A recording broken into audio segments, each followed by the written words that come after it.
आज हमारे सामने जो तज्जिया है, वो बज़ाहिर दो अलग-अलग कहानियाँ बता रहा है। हुँ। लेकिन मेरे ख़्याल में ये एक ही सिक्के के दो रुख हैं। अच्छा? जी, एक तरफ पाकिस्तान का सबसे बड़ा बॉलिंग स्टार शाहीन अफरीदी अपनी फ़िटनेस की जंग लड़ रहा है हाँ। और दूसरी तरफ जिस लीग का वो चेहरा है, मतलब पीएसएल, हाँ। वो अपना मुस्तकबिल बचाने के लिए एक नई हिकमत अमली ला रही है। ये बहुत दिलचस्प नुक्ता है।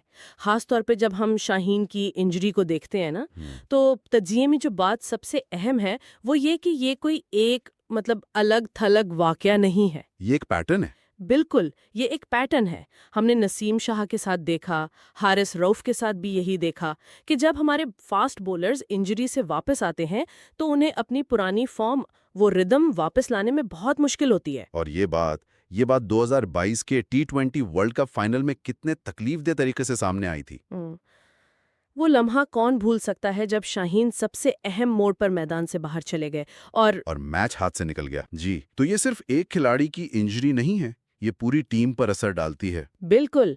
और सितम ज़रीफ़ी देखें कि ये इंजरी एक ऐसे वक्त में हुई जब लग रहा था कि वो वापस आ रहे हैं। 2025 में 26 टी20 विकेटें, रफ्तार भी वापस 140 किलोमीटर फी घंटा तक। हाँ, वो वापस अपनी पेस पकड़ रहे थे। जी, लेकिन फिर बिग बैश में जो कारकर्दगी थी, उसने तो सबको मायूस कर दिया। 4 मैचों में सिर्फ 2 विकेटें और इकॉनमी रेट 11 का। ये आदाद-ओ-शुमार बहुत परेशान कौन है। तो इसका मतलब है कि अब उनके पास 2026 वर्ल्ड कप से पहले सिर्फ सिर्फ एक ऑस्ट्रेलिया की सीरीज बची है।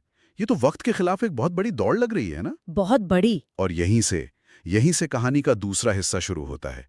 जहां पाकिस्तान का एक बड़ा स्टार गैर यकीनी सूरत हाल में है, वहीं पीएसएल अपना मुस्तकबिल महफूज करने के लिए बड़े कदम उठा रही है। अब फ्रेंचाइजेज खिलाड़ियों को बराह रास्त साइन कर सकेंगे। जी, और उसके लिए पीसीबी उन्हें $1 लाख इजाफी भी दे रहा है। तो इसका मकसद क्या है? देखें, बज़ाहिर तो मकसद बहुत साफ है, बैनुल अक़वामी स्टार्स को पीएसएल की तरफ खींचना। अक्सर बड़े नाम कम मुआवजे की वजह से दूसरी लीग्स में चले जाते हैं, तो ये लीग की मार्केट वैल्यू बढ़ाने की एक कोशिश है। लेकिन इस हिकमत अमली का पहला ही इंतखाब, जो रूट, इस पर कई सवालात उठ रहे हैं। जी, और तज्जिये में इसी पर सबसे ज्यादा बहस है। जो रूट, इसमें कोई शक नहीं कि एक अजीम टेस्ट बल्लेबाज हैं, लेकिन टी20 में नंबर्स तो कुछ और ही कहानी सुनाते हैं। नंबर्स बहुत वाज़ेह हैं। 2022 में उनके डेब्यू के बाद से इंग्लैंड ने 160 टी20 खेले हैं। उनमें से जो रूट सिर्फ 32 में टीम का हिस्सा थे। सिर्फ 32? जी, और आईपीएल में सिर्फ एक इनिंग्स खेली, बिग बैश में 7 मैचेस। तो मतलब उनका रिकॉर्ड उन्हें टी20 स्पेशलिस्ट तो साबित नहीं करता। लेकिन क्या ये सिर्फ आदाद और शुमार का खेल है? मेरा मतलब है, जो रूट जैसा नाम जब लीग से जुड़ता है तो उसकी ब्रांड वैल्यू, मार्केटिंग को जो फायदा होता है, क्या वो उनकी टी20 परफॉर्मेंस से ज्यादा अहम नहीं हो सकता? एक अच्छा पॉइंट है, लेकिन टी20 फॉर्मेट बहुत बहुत बेरहम है। हम्म। यहाँ ब्रांड वैल्यू आपको मैच नहीं जितवा सकती। अगर एक बड़ा खिलाड़ी परफॉर्म ना करे, तो वही ब्रांड वैल्यू उल्टा दबाव बन जाती है ना? सही। तमाशाई सितारे देखने तो आते हैं, लेकिन वो उन्हें परफॉर्म करते हुए भी देखना चाहते हैं। तो एक नाकाम मार्केटिंग साइनिंग लीग की साख्त को नुकसान भी पहुंचा सकती है। तो आज के तज्जिए के दो अहम नुकात ये हुए।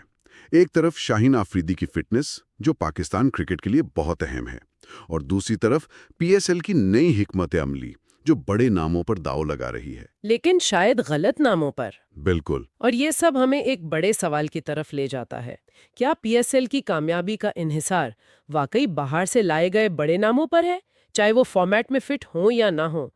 या फिर लीग को उन खिलाड़ियों पर पैसा लगाना चाहिए जो टी20 के हकीकी माहिर हैं, भले ही वो आलमी सतह पर इतने बड़े ब्रांड ना हो? ये एक ऐसा फैसला है जो पीएसएल का मुस्तकबिल तय करेगा।